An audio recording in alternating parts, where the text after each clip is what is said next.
নবী বলছেন, আল্লাহ আমি গরিবের সাথে বাঁচতে চাই, আমি গরিবের সাথে মরতে চাই, আমি গরিবের সাথে হাসরের ময়দানে দাঁড়াইতে চাই।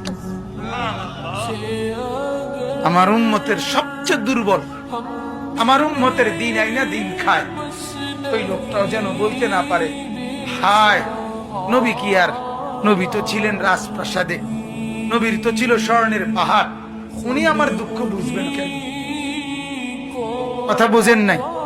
উনি কেমনে বুঝবেন? আমরা অনেক সময় কথা কই না, আপনি আমার দুঃখ বুঝবেন কেমনে?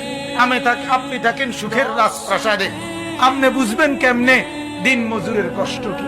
আল্লাহর নবী বলেন, না উম্মত, আমি পেটে পাথর বাঁধছি 14 দিন, আমার কোনো উম্মত কোনোদিন বাঁধো নাই।